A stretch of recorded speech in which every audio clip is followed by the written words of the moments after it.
ওই তিনজন সুন্নি মৌলবী দেখেন না, ইসরায়েল ঘুরে আসলো, ইসরায়েলে ঢুকে মসজিদ আকসার সামনে গিয়ে ছবি তুলতে হবে, ছবির ব্যবসা ভালোই হয়, যত লাইক কমেন্ট যত শেয়ার তত নেকি, আলহামদুলিল্লাহ, মাহফিলে দাওয়াত তত বেশি তত চাঙ্গা, সব ঠিক আছে। তো ইসরায়েলের ভেতর দিয়ে গিয়ে তেল আবিবের সহবত নিয়ে গিয়ে মসজিদ আকসা ঘুরে আসলো, এটা নিয়ে আমাদের সমস্যা না, যাক, তার সেখানে মনে চেয়েছে, যদিও এভাবে যাওয়াটা উচিত হয়নি, তাও মানলাম, অবুঝ ছোট বাচ্চা তো, অত বস্তু এখনো হয়নি, ফিডার খায়, গিয়েছে, আবেগের বসে কাজ করেছে, আবেগ কাজ করেছে, বিবেক কাজ করেনি, কিন্তু আল্লাহ মাফ করুক। এখন দেখি ইসরায়েলের সোহবতে ফতোয়া দেওয়া শুরু করেছে, খেলাফত কায়েম করা নাকি উম্মতের জন্য এটা সম্ভবই না। স্পষ্ট বলে দিয়েছে যে নবীজি বলে গেছেন তারপরে 30 বছর খেলাফত থাকবে, তো এরপর তো আর খেলাফত থাকবেই না, আসবেই না। সুতরাং তার মুরিদদেরকে সতর্ক করছে, যারা তোমাদেরকে বলে আসো খেলাফত কায়েম করব, খেলাফত কায়েম করতে হবে, তাদের ব্যাপারে সাবধান থাকবা, কারণ যেটা সম্ভবই না, নবী যেটা না করে গেছে ওইটা আবার কায়েম করবে কিভাবে, আমার বুঝে ধরে না।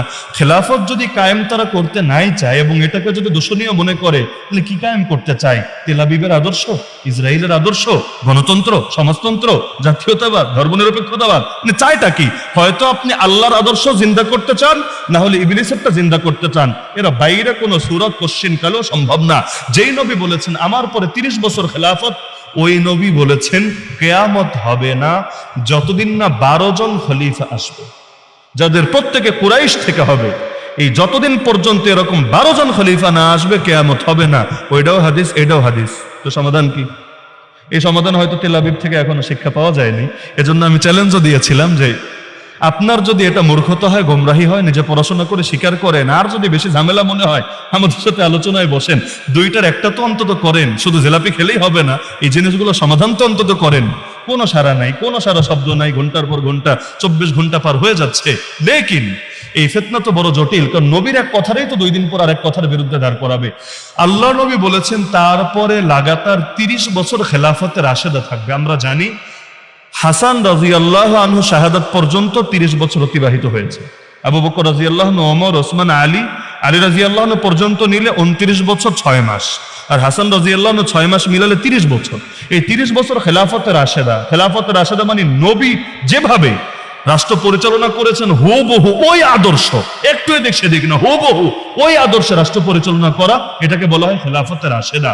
কিন্তু আপনি বলেন, কেউ যদি পূর্ণ মানুষ না হয় তারে কি মানুষই বলা যাবে না?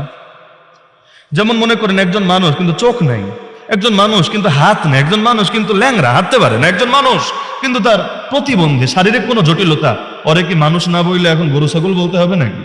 পূর্ণাঙ্গ না হলে ওইটা কোনো না কোনো ক্যাটাগরির মানুষ। তো যেমন বাজারে অনেক পণ্য পাওয়া যায়, কিছু কিছু পণ্য এগুলো কোনো জাতের না, এগুলো ভালো লোকরা কেনেও না, যাদের সামর্থ্য নাই তারা কি এগুলো কিনেই তাদের জীবন চাহিদা পূরণ করতে হয়। তাহলে উম্মত তো এ ব্যাপারে একমত যে খলিফা এবং খেলাফত, যারা আল্লাহর জমিন আল্লাহর দিন অনুসারে শাসন করবে, এই শাসন করাটার নাম খেলাফত, যারা করবে সেটা হলো খলিফা। হ্যাঁ, আমরা জানি যারা এই 30 বছরের পরে এসেছেন, 30 বছর পর তো আমির মুয়াবিয়া রাদিয়াল্লাহু আনহু এসেছেন। আমির মুয়াবিয়া রাদিয়াল্লাহু আনহুর ব্যাপারে কেউ যদি বলে তিনি আল্লাহর জমিনে আল্লাহর দিন বাস্তবায়ন করেন নাই, শয়তানের দিন বাস্তবায়ন করেছেন, ওর ঈমান থাকবে? আর ঈমান থাকবে নাকি? যদিও বিবারী এমন লোক আছে, এক বক্তার তো জিহ্বাই কেটে ফেলেছিল শুধু এ কারণে আমির মুয়াবিয়া রাদিয়াল্লাহু আনহুর পক্ষে বলেছে, আছে। কিন্তু যারা আমির মুয়াবিয়ার বিরুদ্ধে অবস্থান নেয় আমরা ওদেরকে ভণ্ড মনে করি, আহলে সুন্নাত ওয়াল জামাত থেকে বাইরের লোক মনে করি। আহলে সুন্নাত ওয়াল জামাতের আকীদা তো এটাই, আমির মুয়াবিয়া রাদিয়াল্লাহু তাআলা আনহু তিনি একজন খলিফা ছিলেন, আল্লাহ রাসূলের একজন প্রতিনিধি ছিলেন, এবং তার জামানে ইসলামের এত বিজয় হয়েছে, সুবহানাল্লাহ, এত বিজয় হয়েছে যেটা ইতিহাসের মধ্যে চিরকাল স্বর্ণাক্ষরে লেখা থাকবে। এগুলো আলোচনায় আসেন, তার জামানের ইতিহাস দেখেন, এমনকি আফগানিস্তানে ইসলাম ঢুকেছে আমির মুয়াবিয়ার জামানে, আজকে কালকে না। তাহলে দেখা যাচ্ছে এই যে সারা দুনিয়াব্যাপী খেলাফত পরিচালিত হলো, এবং কিয়ামতের আগে শুধু এই 5 জনই না, আরো বাকি লোকেরা আসবে, 12 জন অন্তত এমন আসবে যাদের আদর্শ হুবহু নবীর আদর্শের মতো হবে। অনেকের মতে 12 জনের মধ্যে ওমর বিন আব্দুল আজিজ রাহমাতুল্লাহি আলাইহি আছেন। আর আল্লাহর খলিফা মাহদি তারা তো থাকবেনি, এটা তো বলাই যায়। নবী ঈসা আলাইহিস সালাম তারা তো থাকবেনি। কেউ যদি দাবি করে খেলাফত আর আসবে না, তাহলে আমাদের তো দিন কায়েমের মেহনত করার অর্থ হবে না। আমাদের উচিত হবে সব দিনই আন্দোলন বাদ দিয়ে ওই সেকুলার দলে গিয়ে যোগদান করা এবং জমিনে গণতন্ত্র, রাজতন্ত্র, জাতীয়তাবাদ, সমাজতন্ত্র, এই হাবি এগুলোই কায়েমের চেষ্টা করা, ইসলামী শরীয়তরে, নবীর সুন্নতরে, কোরআনরে এগুলোকে রেখে দেওয়া। নাউযুবিল্লাহ, এই আকীদার সাথে একমত হলে ঈমান ঠিক থাকবে? নাউযুবিল্লাহ, নাউযুবিল্লাহ মিন যালিক, আল্লাহ মাফ করুন।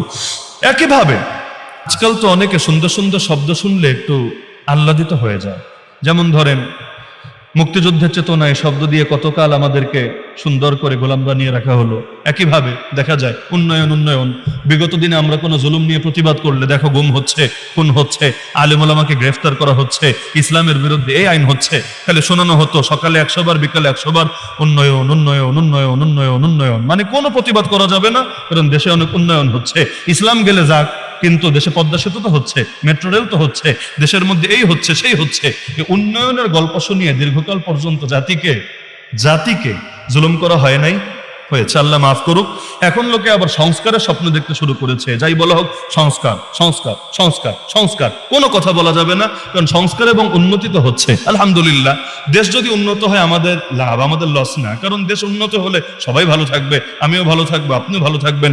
রমজানে জিনিসের দাম কম ছিল, আমারও সহজ হয়েছে, আপনাদেরও সহজ হয়েছে।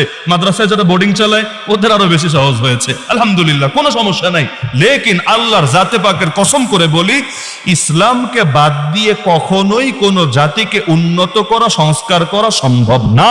এবং ওই যে উন্নতি আসবে আর সংস্কার আসবে ইসলামকে বাদ দিয়ে, ওইটা এক টুকরা জাহান্নাম ছাড়া কিছু হবে না। এই আমেরিকা অনেক উন্নত হয়েছে না? এত উন্নত হওয়া হয়েছে, দেখবে ডেইলি কয়টা ধর্ষণ হয়, অত ধর্ষণ বাংলাদেশেও হয় না। কি হারে তাদের মধ্যে সুইসাইড হয়, আত্মহত্যা হয়, সংসার ভাঙার হার, মানে ডিভোর্সের হার, এরকম প্রতিটা ক্ষেত্র, ডিপ্রেশন, মানে এক পর্যায়ে নিজের জীবনের প্রতি বিতৃষ্ণ হয়ে যায়, আত্মহত্যা করে, এই করে সেই করে, প্রতিটা ক্ষেত্রে দেখবেন আমাদের চাইতে ওরা অনেক অনেক অনেক এগিয়ে আছে। তো উন্নত মানে কি? খালি বিল্ডিং বড় হলে উন্নত হয়, খালি গাড়িটা দামি হলে উন্নত হয়? জীবনে সুখ নাই, শান্তি নাই, পরিবারের মধ্যে আরাম নাই, মজা নাই। কারণ আল্লাহর নারাজ করে সম্ভব না তো মজা থাকা। ওই যতই নারী পুরুষ রে কুকুরের জীবন দেওয়া হোক, যে ফ্রি সেক্স, বিয়ে শাদিও লাগবে না, কিচ্ছু লাগবে না, যেখানে মনে চায় শুয়ে পড়ো, নিজের চাহিদা পূরণ করো, লাভ নাই। কয়দিন করবে? 1 বছর, 2 বছর, 5 বছর, 10 বছর। এক পর্যায়ে দেখবেন ওর জীবনের প্রতি ওর বিতৃষ্ণা এসে গেছে, আর ভালোই লাগে না। এরপর আত্মহত্যা করে রাস্তার পাশে মরে থেকেছে। আগে আমি বলেছিলাম না যে শান্তির মালিককে? আল্লাহর নারাজ করে কখনো শান্তি পাওয়া সম্ভব? কোশ্চেন কালেও সম্ভব না, আল্লাহ মাফ করুক। এখন মাঝে মাঝে কথা বলতেও ভয় লাগে, কারণ ওই নতুন নতুন এক এক শব্দ যখন আসে, মানুষ ওইটা নিয়ে আলাদা একটা ফ্যান্টাসির ভেতরে থাকে, তখন এই শব্দগুলো বলাও বড় জটিল। এই যখন বহুত্ববাদ শব্দটাকে আনা হয়, বহুত্ববাদ, যে সংবিধান থেকে ধর্মনিরপেক্ষতাবাদ বাদ দেওয়া হবে, সবাই বললো শুকর আলহামদুলিল্লাহ, বলা হলো। এর পরিবর্তে আবার মনে মনে ভাইবো না ইসলাম ঢুকায় দেওয়া হবে। ইসলাম না, ধর্মনিরপেক্ষতাবাদকে বাদ দিয়ে বহুত্ববাদকে ঢুকানো হবে। একত্ববাদ না, বহুত্ববাদকে ঢুকানো হবে। সঙ্গে সঙ্গে সবাই বললো নাউযুবিল্লাহ নাউযুবিল্লাহ, কারণ ধর্মনিরপেক্ষতাবাদের আব্বার নাম হইল বহুত্ববাদ। এজন্য দেখা গেল বহুত্ববাদ শব্দ আসতে দেরি, এলজিবিটি কে ওই সমকামীরা ডানা গজিয়ে, ডানা লাগিয়ে মিছিলে পর্যন্ত যেতে দেরি না। এমনকি সংসদ ভবনের ছাদে পর্যন্ত লেজার শো দেখানো হলো, ড্রোন শো দেখানো হলো, শহীদ আবু সাইদকে দেখানো হলো, শহীদ মুগ্ধকে দেখানো হলো। কিন্তু এখানে শহীদ ওয়াসিম থেকে শুরু করে আরো অনেক গুরুত্বপূর্ণ শহীদদেরকে না দেখালেও এক ডানাওয়ালা পুরুষকে দেখানো হলো। ডানা কাটা নারী, ডানাওয়ালা নারী, এগুলো শোনা যায়, কিন্তু ডানাওয়ালা পুরুষ আবার কি জিনিস? যদিও শহীদ আবু সাইদকে লাগিয়ে দিয়েছে এটার সাথে। আমি তো মনে করি শহীদের সামনে বড় অপমান হয়েছে, কারণ এগুলো ওরা ব্যবহার করে যারা পুরুষ হইয়া বেডি মানুষের মতো সার্ভিস দেয়। এই নাস্তিকদের এই সিম্বলটাই সমকামীরা ব্যবহার করে, মেকআপ টেকআপ করে, ডানাওয়ালা পোশাক পরে খদ্দের আকর্ষণ করে, খদ্দের, এরপর নিয়ে তাদের সাথে রাত কাটায়। একজন শহীদ অন্য শহীদদেরকে দেখাতে পারলো না, সময় নাই, টাকা নাই, এই নাই সেই নাই, কিন্তু ঠিকই একজনের পিঠের মধ্যে নাউযুবিল্লাহি মিন যালিক এটা লাগিয়ে পুরো জাতির বুকের মধ্যে একটা খঞ্জর চালিয়ে দিল, এবং এই পুরো জাতির মধ্যে একটা খারাপ বার্তা ছড়িয়ে দিল। আল্লাহ মাফ করুন। আজকে তো নারী বিষয়ক সংস্কার কমিশন সরকারের কাছে প্রস্তাবে নিয়ে গেছে, সুন্দর প্রস্তাব, সুপারিশ করছে। কারণ কমিশনগুলো সুপারিশ করবে, এরপর সব রাজনৈতিক দলের মতামত নিয়ে তারা সংস্কার করবে। আজকে তাদেরকে প্রস্তাব দিয়েছে যৌনকর্মী এবং গৃহকর্মীদেরকে শ্রমিকের মর্যাদা দেওয়া হোক, শুধু তাই না শ্রমিক হিসাবে স্বীকৃতি দেওয়া হোক। মানে শ্রম, অনেক শ্রম তো দেয় না, মাটি কাটে, দৈহিক শ্রম, এটাও শ্রম। একইভাবে যারা যৌনাঙ্গ বেচা খায়, এটাও একটা শ্রম, ওদেরকে শ্রমিকের মর্যাদা দেওয়া হোক। আল্লাহ মাফ করুক।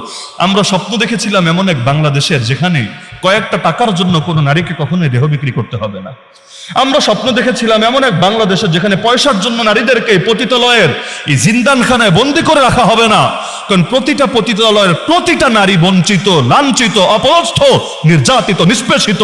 আপনি নিজে তথ্য যাচাই করলেও দেখবেন এগুলো প্রতিটা শুধু বেশ্যাখানাই না, জুয়ার আখড়া, মাদকের আখড়া। এর বড় একটা অংশের নারী এমন যাদেরকে কিডন্যাপ করে সেখানে নিয়ে বিক্রি করে দেওয়া হয়েছে। কেউ কেউ গিয়েছিল অভাবের তাড়নায় বা অন্য কোনো কারণে, কিন্তু এখন বের হতে চেয়েও পারছে না আর বের হতে।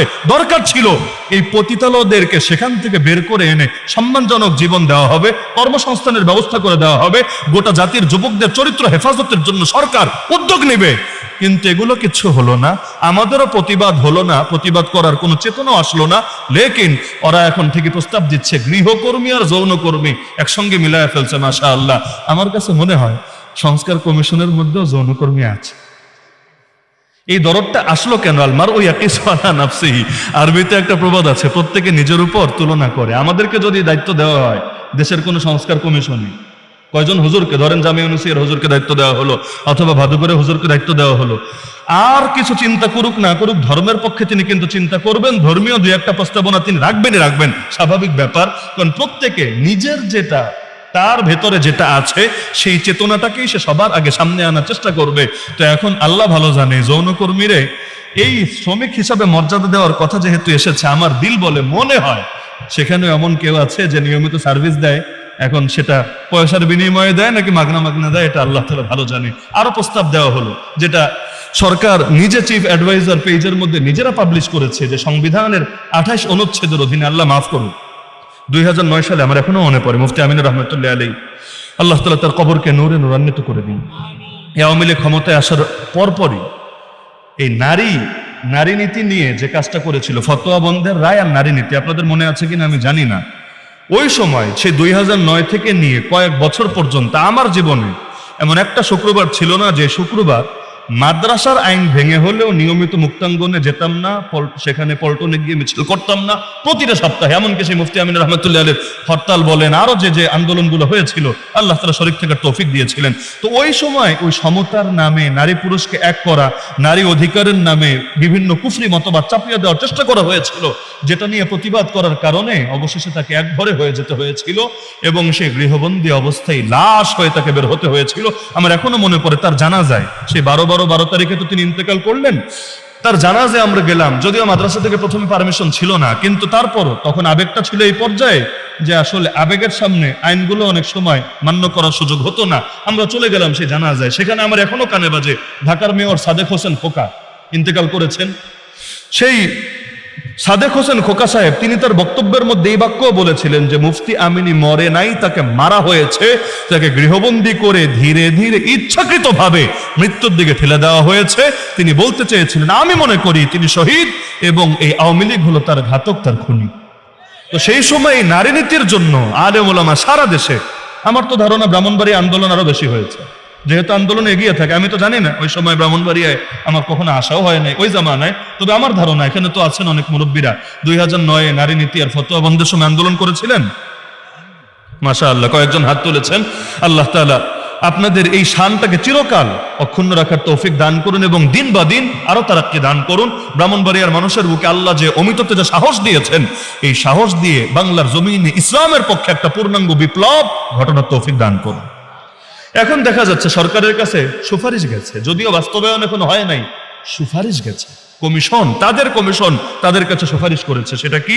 সংবিধানের 28 অনুচ্ছেদের অধীনে নারী ও পুরুষের মধ্যে বৈষম্যমূলক বিধান বিদ্যমান, বিশেষ করে বিবাহ বিচ্ছেদ ও ভরণ পোষণের ক্ষেত্রে ধর্মীয় আইন, আবার বোঝেন, বিশেষ করে বিবাহ বিচ্ছেদ ও ভরণ পোষণের ক্ষেত্রে ধর্মীয় আইন অনুসরণ বাধ্যতামূলক হওয়ায় নারীরা বৈষম্যের শিকার হন।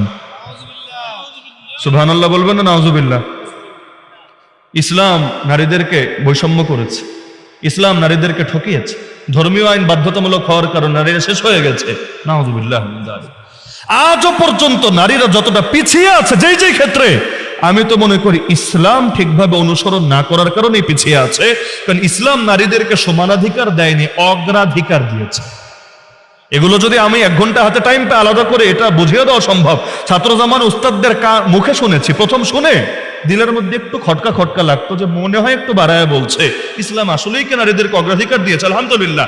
নিজে যখন কোরআন হাদিস পড়েছি, এখন আল্লাহর জাতে বাগের কসম খেয়ে বলতে পারবো, উদাহরণ দেখায় দেখায় বলতে পারবো, ইসলাম নারীরা ঠকায় নাই, সমানও দেয়নি, বেশি দিয়েছে রে ভাই, বেশি কাজ দিয়েছে কম, মর্যাদা দিয়েছে বেশি।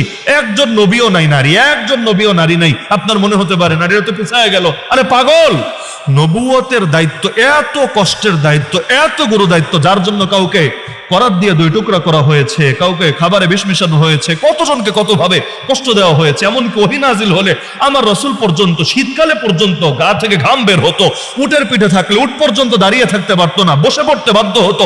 এত কষ্ট, এত কষ্ট। কিন্তু আপনি চিন্তা করেন, নবীজি যাবেন যেই জান্নাতে, নবীর স্ত্রীরা যারা নারী তারাও কিন্তু যাবেন সেই জান্নাতে। আল্লাহ রাসূল বলেন, তারা দুনিয়াতেও আমার জীবন সঙ্গিনী, জান্নাতেও আমার জীবন সঙ্গিনী। এজন্য নবীর ওফাতের পরও তার কোন স্ত্রীকে বিয়ে করা কারোর জন্য জায়েজ নাই। কারণ কোন নারীর যদি একাধিক স্বামী থাকে, আছে না একাধিক স্বামী, আগে একজন ছিল মারা গেছে, পরে আরেকজন করেছে, নবীর হাদিসে আছে জান্নাতে সে সর্বশেষ স্বামীর সঙ্গিনী হবে। মানে জান্নাতে গিয়ে তোর এটা সম্ভব না যে এখানেও একটু এখানেও একটু, ওইটা তো আর জান্নাতে সম্ভব না। তাহলে এখন ভাগাভাগি করবে কিভাবে? নবীর হাদিসে স্পষ্ট, সর্বশেষ যার সাথে বিয়ে হবে জান্নাতে তার সঙ্গিনী হবে। আল্লাহ রাসূল সাল্লাল্লাহু আলাইহি ওয়াসাল্লামের স্ত্রীরা দুনিয়াতেও তার সঙ্গিনী, জান্নাতেও তার সঙ্গিনী। তো নবীজি এত বড় গুরুদায়িত্ব পালন করে যে জান্নাতে, আল্লাহ তাআলা এই নারীদেরকে নবীজির সম্মানে তাদেরকেও সঙ্গিনী বানায়া দিলেন সেই জান্নাতে। ঠকলো না, জিতলো। এমনকি আমার তো ছোটবেলায় ইচ্ছা হতো, সাহাবী এসে নবীরে বললে, ইয়া রাসূলুল্লাহ, আমার সবচেয়ে তো উত্তম সাহচর্য পাওয়ার বেশি হকদার কে? মানে হাকুন নাসি বিহুসনি সিহাবাতি ইয়া রাসূলুল্লাহ। নবী বললেন, তোমার মা। এরপর কে? তোমার মা। এরপর কে? তোমার মা। এরপর কে? তোমার বাবা। আরে পুরুষদের না আন্দোলন করা দরকার। আমরা 4 নম্বর সিরিয়ালে চলে গেলাম, জীবনটা তামাতামা বানায় দিলাম, রক্তরে পানি পরে করে ফেললাম, বাচ্চা কাচ্চার জন্য কি না করলাম। কিন্তু আমাদের সিরিয়াল 4 নম্বরে। আর এই মহিলা তার সিরিয়াল হয়ে গেল 1ও সে, 2ও সে, 3ও সে। এত বেশি কেন? না, পুরুষদের কাল্লে উদারতা দিয়েছে, তারা মেনে নিয়েছে, আলহামদুলিল্লাহ। এমনকি মাসালা তো এটাই, মায়ের মর্যাদা বেশি এবং মাকে সাহচর্য দেওয়ার, তার খেদমত করার হক বেশি। হ্যাঁ, যদিও আনুগত্য বাবার বেশি, মানে বাবা বললো একটা, মা বললো আরেকটা, মানতে হবে বাবারটা। ইতাআতের ক্ষেত্রে, আনুগত্যের ক্ষেত্রে বাবার সিদ্ধান্ত থাকবে উপরে, কিন্তু খেদমতের ক্ষেত্রে, অন্যান্য ক্ষেত্রে মায়েরটা উপরে। হ্যাঁ, এখন বলতে পারে, হুজুর ওই যে বাপ মরলে ছেলে রেখে গেলে, মেয়ে রেখে গেলে ছেলে বেশি পায়, মেয়ে কম পায়। আরে পাগল, অঙ্ক শিখছো কোন স্কুল থেকে? হিসাব করতে হয় আয় এবং ব্যয় উভয়টা সামনে রেখে। শুধু আয় দেখে হিসাব করলে হয় না, আয়ও দেখতে হয়, ব্যয়ও দেখতে হয়। যেমন ধরেন, আপনার যে ছেলেটা ভার্সিটিতে পড়ে তাকে ডেইলি কয় টাকা খরচ দেন, আর যে ছেলেটা নার্সারিতে পড়ে, প্লেতে পড়ে, কেজি ওয়ানে পড়ে, ওরে কয় টাকা খরচ দেন। এখন যদি ছোট ছেলেটা আন্দোলন করে, বৈষম্য বিরোধী আন্দোলন, মানে না বৈষম্য, আমার বড় ভাইকে এত দিলা, আমারে কেন কম দিলা, হয়তো ওরে কমাও, না হলে আমারে বাড়াও, সমতা চাই, সমতা, কোনো বৈষম্য আমরা মানি না। শুনতে তো সুন্দরই লাগবে, কিন্তু এখন ছোটটারে যত দেয় বড়টারে এটা দিলে বড়টার জীবন চলবে, আবার বড়টারে যা দেয় ছোটটারে এটা দিলে খুব মানুষের মতো মানুষ হতে পারবে, সম্ভাবনা কম। তাহলে পুরুষকে দিল 100 টাকা, নারীকে দিল 50 টাকা, তাহলে এইটাই দেখলাম পুরুষের খরচ কত শরিয়ত চাপায়া দিল, আর নারীর কাঁধে কয় টাকার খরচ চাপায়া দিল, এটা দেখবা না? পুরুষের কাঁধে নিজের খরচ, বউ বাচ্চার খরচ, বাপ মায়ের খরচ, ভাই বোনের খরচ, আর পাড়া প্রতিবেশী, এমনকি মাদ্রাসাওয়ালারা এসে বলবে আমাদেরও কিছু খরচ দাও, মসজিদওয়ালারা বলবে আমাদেরও দাও, খালি খরচ আর খরচ আর খরচ। আর নারীর নিজের খরচও তো নিজের কাঁধে না, নিজের খরচও নিজের কাঁধে না, বাবা দিবে, না হলে বিয়ের পর স্বামী দিবে, অথবা স্বামী যদি না থাকে সন্তান দিবে, অথবা ভাই দিবে, কেউ না কেউ দিবে। কেউ যদি না থাকে, একদম অসহায়, সরকার দিতে বাধ্য থাকবে, বাইতুল মাল থেকে, রাষ্ট্রীয় কোষাগার থেকে তাকে ভরণ পোষণ দিতে হবেই হবে। আর সুলতান ওয়ালিয়ুম আল্লাহ ওয়ালিয়া লাহু, নারী কখনোই নিজের খরচ নিজে করতে হবে না। আর রিজালু কাওয়ামুনা আলান নিসা বিমা ফাদ্দালাল্লাহু বা'দাহুম আলা বা'দ ওয়া বিমা আনফাকু, ইয়ানি আর রিজাল মিন আমওয়ালিহিম, পুরুষকে তার সম্পদ থেকে খরচ করতে হয়, এটা আল্লাহ পুরুষের কাঁধে এই দায়িত্ব চাপিয়ে দিয়েছেন। তো নারীর কাঁধে তো নিজের খরচও নিজের করা লাগে না, যা পায় পুরোটাই লাভ। এটা দিয়ে সে চকবার কিনে খাবে, এটা দিয়ে চিপস খাবে, এটা দিয়ে সে মোবাইল এমবি ঢুকাবে, এটা দিয়ে সে ছোট ভাই বেরাদাররে কিছু হাদিয়া তোফা দিবে, পুরোটাই শান্তি, যেভাবে ইচ্ছা সেভাবে খরচ করবে, কোনো চাপা যাবে না। এমনকি মোহরের টাকা মায়া নিবে না এর বাপে নিবে? অনেকে আবার অনেক জায়গায় বাপে নিয়ে যায় আর কি, এজন্যই বলছি এটাও কিন্তু তার। আপনার যে মোহর দিলেন, বিয়ের মোহর, এটার মালিক কে? আপনার স্ত্রী। আপনিও না, আবার স্ত্রীর বাপও না, স্ত্রীর ভাইও না, মালিক সে। সে যেভাবে ইচ্ছা সেভাবে বৈধ যে কোনো উপায়ে সে খরচ করতে পারে, মনে চাইলে নিজের জন্য, মনে চাইলে ফ্যামিলির জন্য, যেভাবে পারে। কিন্তু স্বাধীন হলো সে, আর তাকে পরামর্শ দেওয়া যেতে পারে। তো মালের মালিক সে। তো নারীকে ঠকলো না, জিতলো। 100 টাকার জায়গায় 50 টাকা দেওয়ার পরও জিতলো, কারণ আয় কম হলেও ব্যয় তো জিরো, ব্যয় জিরো। অপরদিকে ওখানে আয় বেশি, কিন্তু ব্যয় হলো এর চাইতেও বেশি। সুতরাং ইসলাম কখনো নারীকে ঠকায় নাই সমানাধিকারের নামে নতুন করে। যদিও আবার এই ফিতনা সামনে আনা হয়, আমি মনে করি এক মুফতি আমিনী লোকান্তরে লক্ষ মুফতি আমিনী দাঁড়িয়ে যাবে ঘরে ঘরে। এমন নতুন নতুন মুফতি আমিনীরা ময়দানে নেমে আসবে, যারা এই নতুন ফিতনাবাজদেরকেও ওদের সব মজা চুকায় দিবে। সুতরাং ইসলাম ছাড়া কোনো কিছু দিয়ে আমরা শান্তির আশা করি না, মুক্তির আশা করি না। আমার সব কথার মূল কথা একটা, সেটা হল আল্লাহর জমিনে ইসলামকে বিজয়ী করা ছাড়া আমাদের চূড়ান্ত মুক্তি আর শান্তি কখনোই আসবে না। সেকুলার ব্যক্তিকে নিয়ে অথবা সেকুলারের আদর্শকে নিয়ে কখনো এত বেশি আহ্লাদিত হয়েন না যে চেতনায় অন্যদের সুরের সাথে আপনারও সুর মিলে গেল। কারণ দেশটা আমেরিকা হলেই আমাদের মুক্তি আসবে না, দেশটা ইংল্যান্ড হলে আমাদের মুক্তি আসবে না। দেশটা যতদিন এক টুকরা মদিনা না হবে, আজকের মদিনা না, নবীর যুগের দেশটা যতদিন পর্যন্ত এক টুকরা মদিনা না হবে, এক টুকরা মক্কা না হবে, সেই বিজয়ের পরে, মক্কা বিজয়ের পরের কথা বলছি, ততদিন পর্যন্ত আমাদের কপালে সুখ শান্তি আসবে না। মনে থাকবে তো ইনশাআল্লাহ? মনে থাকবে তো ইনশাআল্লাহ? তো জীবন কয়টা? নাকি 2-3টা আছে আপনাদের? জীবন কয়টা? সুযোগ কয়টা? এই এক সুযোগ আল্লাহর হস্তে হাতছাড়া করবেন না। জীবন যেহেতু একটা, প্রত্যেকেই নিজের জীবনটা দিয়ে হলেও আল্লাহর দ্বীনের খেদমত করেন, কিছু না কিছু তো করার চেষ্টা করেন। কারণ কিয়ামতের দিন কি নিয়ে দাঁড়াবেন? আমার জীবনে এমন 2 রাকাত নামাজ নেই, আল্লাহ সাক্ষী, এমন 2 রাকাত নামাজ এখনো পড়তে পারি না, যে নামাজ নবীর নামাজের মতো, সাহাবীদের নামাজের মতো, যে নামাজ নিয়ে আমি বড় সড় স্বপ্ন দেখতে পারি, আশা করতে পারি। তো হাজির হব কি নিয়ে? আল্লাহর দ্বীনের জন্য যদি কিছু কোরবানি দিতে পারি, এইটাই পুঁজি, এইটাই সম্বল।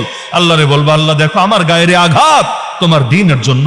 আল্লাহ যদিও আমি বেশি কিছু করতে পারি নাই, কিন্তু যার সাথে যার সাদৃশ্য, তার সাথে তার হাসর, তুমি আমারে অন্তত এই উসিলায় বেলালের সাথে মিলায়া দাও, সোহাইবের সাথে মিলায়া দাও, আম্মার, ইয়াসির, খুবাইব, খাব্বাব, সুমাইয়ার সাথে মিলায়া দাও, রাদিয়াল্লাহু আনহুম আজমাইন। এতটুকু তো পারবো ইনশাআল্লাহ। সুতরাং একটা জীবন, এই জীবন দিয়ে আমরা প্রত্যেকে দিন বিজয়ের সৈনিক হব। কারণ দিন বিজয়ী হবেই হবে, আমি এগিয়ে আসলেও হবে, এগিয়ে না আসলেও হবে। আল্লাহ আবাবিলকে দিয়ে হলেও দিনকে বিজয়ী করে ছাড়বেন, একভাবে না একভাবে করবেনই। কিন্তু আমি যদি কিছু অবদান রাখতে পারি, আমার কপাল খুলে যাবে হাসরের ময়দানে, এটা আমার নাজাতের জরিয়া হবে ইনশাআল্লাহ। পারবেন তো ইনশাআল্লাহ? কেউ নিরাশ হওয়ার দরকার নেই। কেউ এটা ভাইবেন না, হুজুর আমার বয়স হয়ে গেছে 60-70, আমারে দিয়ে আর কি হবে, সব তো তরুণরা করবে। না রে ভাই, সালমান ফার্সির বয়স আপনার চাইতে বেশি ছিল, কিন্তু আল্লাহ তাআলা তার দ্বারা এমন খেদমত নিয়েছিল যেটা অনেক যুবকের দ্বারাও নেয় নাই। যারা বাচ্চা, নিরাশ হওয়ার দরকার নাই। কারণ মোহাম্মদ বিন কাসেম 18 বছর বয়সেই কিন্তু বিজয় ছিনিয়ে এনেছিল। উসামা বিন যায়েদ 17 বছর বয়সেই কিন্তু যুদ্ধে সেনাপতির ভূমিকা পালন করেছিল।